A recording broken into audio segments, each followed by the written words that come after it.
Warning: Dave's content is not for the weak. Viewer discretion is advised. I have a question for every single man that's watching this video. If you have 20 million in your bank account, you're rich. How much tolerance would you have when it comes to women? How much patience would you have until you go, you know what? I'm tired of dealing with your shit. I'm gonna get a better you. I'm a millionaire. I could get an infinite amount of women. So it's either you act right or I'm gonna leave. A lot of guys' patience grow thin the more money they make. That's just the reality of it. But for some reason, DJ Akademiks never got that memo.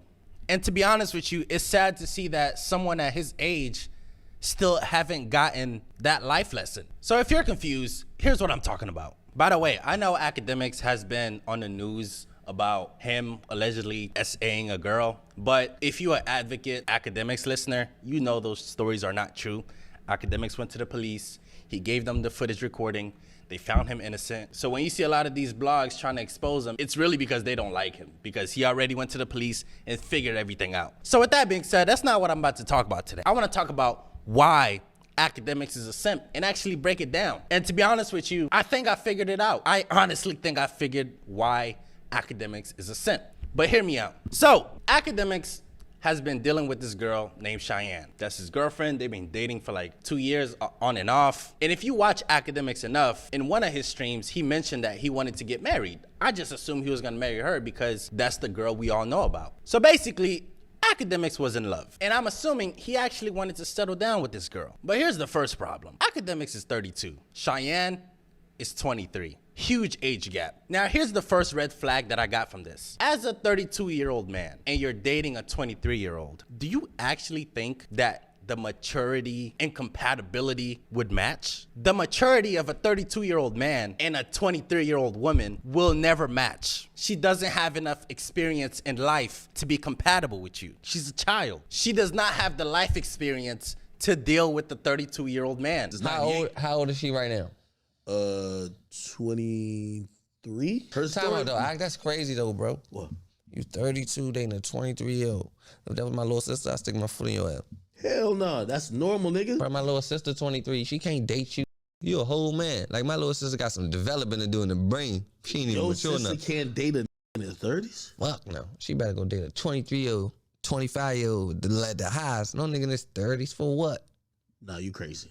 You crazy. She needs benefits. She moves too fast. Once your sister, your nephew, even your daughter hit 21, you better get yourself out of her goddamn business. 21, if she could take shots with a nigga, she could take a whole dick, man. You gotta get out of her business.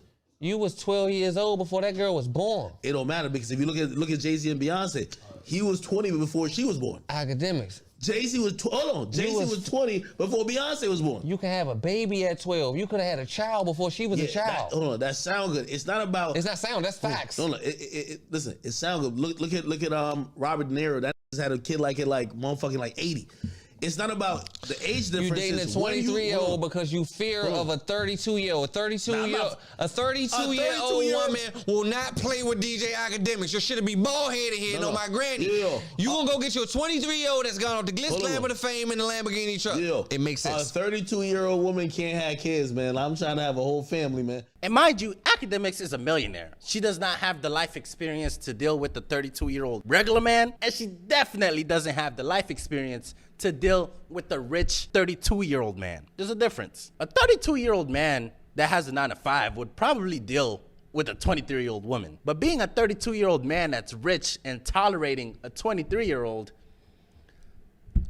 that says a lot. Now, if Akademiks was just fucking her, side chick, we just fuck once in a while, and not taking her seriously, then I understand. But to actually falling in love with her, to actually getting close to marrying her, after every single thing she put you through, I think it says a lot. I think it says a lot about DJ Akademiks' self-confidence. I feel like he feels he can't do much better than her, to be honest with you. There is little success to guys that's like 10 years older than their girlfriends. or wives. It's little to none. Now, I know you guys are probably saying, oh, Dave, my parents are 15 years apart. My parents are 20 years apart, and they had a successful marriage. Listen, that was back in the day. We're talking about now. There's way more obstacles that couples have to face in this day and age as opposed to back then. Your parents didn't have social media. Your parents didn't have access to porn the way we do. There is a lot more obstacles. But back to my original point, I don't want to get off topic too much. So fast forward back to 2022 or early 2023, DJ Akademiks had a public outbreak with his girlfriend.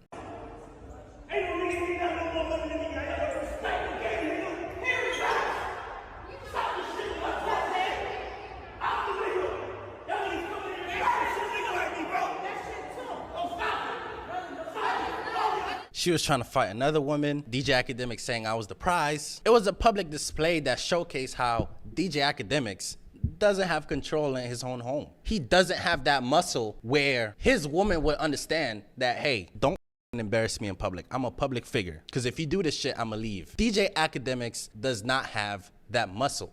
He does not have that authoritative muscle where his woman listened to him. Because best believe, a 32-year-old that's dating a millionaire would probably act right. Because she knows that this guy is my provider. There's only 1% of him. So I need to do every single thing possible to keep him and not make him look bad in public. She doesn't understand that, and DJ Akademiks did not instill that in her head. So that was the first instance. The second instance, I don't remember what argument they had or what happened in that particular time in their relationship, but she went online and tried to expose DJ Akademiks for being a R-worder and liking trans women. Of course, the blogs picked it up and tried to curate a negative narrative around Akademiks. I see all this shit with Akademiks, man, and it just seems like this just can't keep his nose out the drag.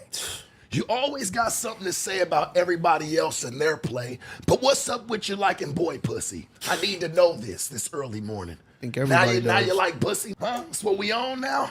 I need to know. Like, first it was, you're tripping on your bitch and, you know what I'm saying, grabbing purses and shit. I should have suspected you then to be on some weird shit, funny shit, fruity shit then. But then, comes to find out, you're playing with transgenders. What's going on with that? Man, I told this nigga to get away from that bitch. I told him this, and he kept fucking with her. And now look, she back online, and she talking about exposing you even more. Akademiks had to address it. He had to put a couple of bloggers in their place, and everything went back to normal. But Akademiks still stayed with her. Now we're gonna fast forward again because this story just came out, and that's the first time a lot of people are hearing about it. So around the time when Akademiks was involved with her, she stole $500,000 from DJ Akademiks. Did you hear what I said? She stole $500,000 from Akademiks, cash. And she flew out to Houston. She ended up going broke again, and Akademiks ended up retrieving some of that money. Akademiks didn't charge her. Akademiks didn't call the police. Akademiks didn't block her. They ended up back together. Jesus. There's a time I used to have $1 million cash in my crib. That's a fact. Do you know this bitch stole $500,000 from me? Cash. Bro, I had them in safes and all type of shit. Nigga, I'm not checking the money all the time. I had money just sitting there. I gamble, nigga. When I gamble, I pick money up cash. Here's my thing. The amount of money doesn't really matter to me. It could have been $1. If a woman steals from you and you're in a relationship with her or on and off with her, whatever you may call it, if she steals from you, that is the end of the relationship. There is no going back. You steal from me, it is over. I don't care if it's 50 cents. I don't care if it's $1. I don't give a fuck if it's 2 quarters between the cushions. If you steal from me, the relationship is done. I don't give a fuck how far we are in the relationship. I don't give a fuck if we're about to get married tomorrow. It is over. Because a thief will backstab you for more money. A thief will hand you to the lions for their own gain. But despite all that, DJ Akademiks still dated her. Now, a lot of guys watching this would probably have left her a long time ago. And to be honest with you, so would I. I would have left her in that first incident. Now, whenever someone asks DJ Akademiks, why did you still stay with her after all this happened?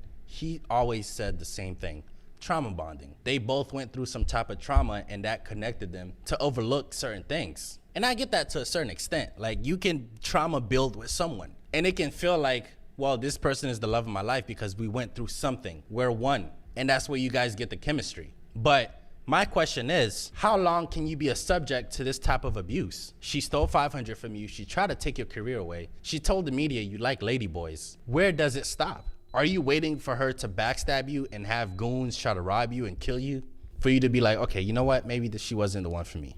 Where does it end? So with this Akademiks story, I think I figured out why Akademiks stayed with Cheyenne. And after I put my numbers together with every situation that happened, the only answer that I was able to come up with is the fact that DJ Akademiks is insecure. Yes, a millionaire that has 20 plus million in his bank account is insecure. And this is coming from a guy that watches Akademiks actively. Akademiks is insecure. Maybe it's about his weight, maybe it's about his looks, but he is insecure about something. And here's how I was able to come up with that. If you actively watch Akademiks streams, or if you watch whenever he's beefing with someone, whenever he talk about their women, he always bring up the fact that someone else smashed her, or she had a gang of dudes ran a train on her. He always attacked the women that his enemy is dating or married to. To Akademiks, he feels like that's the worst thing that could happen to a man. The idea that another man fucked your woman. But in reality, that's his fears. That's his insecurity that he tries to put on guys that he's beefing with. Let's get to a few things immediately. I want to salute to my man, Freddie Gibbs. You know what I mean? Y'all see the goal up there? We are trying to book Freddie Gibbs' girl for a scene. Yes, you know what I mean? A little chat nigga orgy. Feel me? We're probably going to try to see if we could do something where we pick a few contestants from the chat. And let's see what happens. And I always ask myself, why is that the first thing you bring up? Like, to me, honestly, and this is like dead honest. If I'm messing with a girl and she somebody else, yes, I'll be sad, but I'll have more of a sigh of relief. Like, okay, thank God. Now I just dodged the bullet. I wouldn't be necessarily mad at the guy that fucked her. I'll rejoice because you just exposed a snake in my circle. I'll be happy, to be honest with you. I'll probably be mad. I'll probably be sad. But after a while, I will rejoice. Thank God you fucked my bitch. Thank God. Now I know. I'll tell you guys a story. I remember not too long ago, actually. This probably was a year ago. I was messing with this girl. We've been talking for a while. By a while, I mean like 3 days. And we decided to link up. So I paid for a hotel and we decided to link up there because I don't like bringing bitches to my house. So I booked the hotel and we started getting it on. You know, I'm laying dick. I'm piping this girl down like she stole something. So in the middle of us f***ing, her phone kept on buzzing. At first, I'm like, ignore it. We're busy. Like, just ignore it. I kid you not. Every 30 seconds, her phone will buzz to the point where I'm like, you know what? Just pick it up and then we'll just, you know, finish after. So she picks it up, and mind you, the phone is not even in speaker. But the way this guy was screaming, you could hear it. So the guy on the other line is like, where the F are you? I know you fucking some other nigga. Where the f you at? And she's just on the phone like, oh my God, why you yelling? Why you doing too much right now? I'm with my friends. And the guy is like, no, you're not. You're a fucking liar. You're a liar. What the f are you? I know you fucking some other. I'm just sitting there with my dick in my hand. I'm like, look at how these bitches lie. Look at how manipulative these bitches are. I'm just sitting there watching the whole thing go down. And mind you, I'm not even the type of guy that will fuck another man's girlfriend or wife. I'm not that type of guy. But in this situation, I did not know. Like, this bitch could have me killed. But eventually, she was able to soothe his nerve. And she told him, yeah, I'll see you later or something like that. And she hangs up. And I'm just looking at her with disgust. And I asked her, how many guys do you cheat on this dude with? Why not just leave him? And she looked at me and says, that's not important. Ladies and gentlemen, this is the day and age we live in. A lot of these women don't give a f. And if you're not careful, you will be like Akademiks. You will overlook the red flags that comes with certain women. So this is my message to DJ Akademiks. Bro, don't wait till she kill you and you being in heaven and looking down and say, damn, I should have left this bitch a long time ago. Don't be that guy. Thanks for watching. I'm out. Oh, by the way, I know you guys want me to answer the question of, did I continue to f that girl after I found out she had a man? I did. Sorry. I didn't get my nut yet. I'm out. If you like that video, I'm trying to get to 10,000 subscribers. So like, share, and subscribe and get me there. Thank you.